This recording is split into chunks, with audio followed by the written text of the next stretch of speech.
Now let's figure out how much the single person making $50,000 a year would pay in state income taxes, assuming that they're in a state that has income taxes. And this right here are the current tax brackets for my state. And every state will have different income tax brackets, and they are likely to change year after year. But the important thing to take away is just how all of this is calculated. So at the state level, or at least the state I'm in, there is a standard deduction. It's $3,769 for a single filer, for a single person. And instead of having a personal exemption, which reduces your taxable income, which is what we saw at the federal level, they have a tax credit, a personal tax credit, which is essentially just a credit on your taxes. So this doesn't reduce your taxable income. This can actually be used against the actual taxes that you owe. So first, let's think about what our taxable income is in my state. So I'm starting with $50,000. $50,000 is my gross income. And then I have a standard deduction in my state, of $3,769. $3,769 gets me to taxable income in my state of $46,231. Or $46,231. Now, if you look at these brackets, it looks like we are falling into this 8% bracket right over here. But just as we said in the federal example, that does not mean we pay 8% on all $46,231. It means we only pay the 8% on the increment above $37,005. For the rest of the brackets, we pay 1% on the first $7,000 or first $7,124, 2% on the increment up to $16,980, so on and so forth. So let's calculate what that is. So we are going to pay 1% on the first $7,124. Then to that, we're going to pay 2%. We're going to pay 2% on the increment up to $16,980. And that increment is $16,980 minus $7,124. And then we are going to pay 4%. We're going to pay 4% on the increment up to $26,657.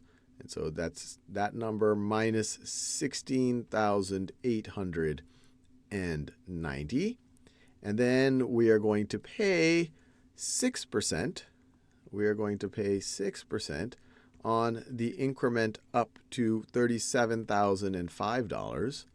So it's $37,005 minus $26,657.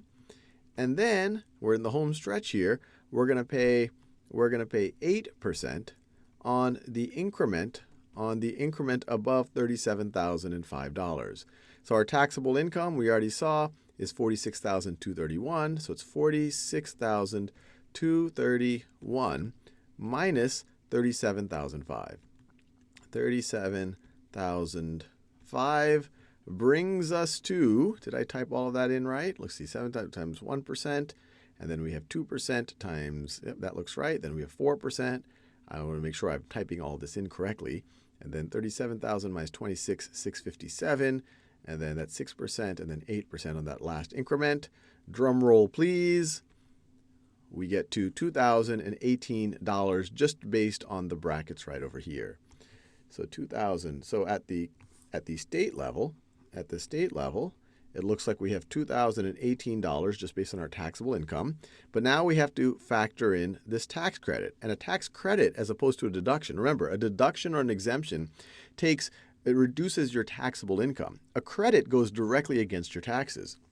So we were going to pay $2,018, but we get a credit of $102, which gets us to what? That gets us to $1,916 in state taxes. So our total taxes, $9,754 at the federal level, $1,916 at the state level.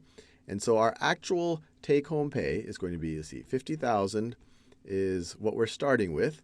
We're going to pay at the federal level.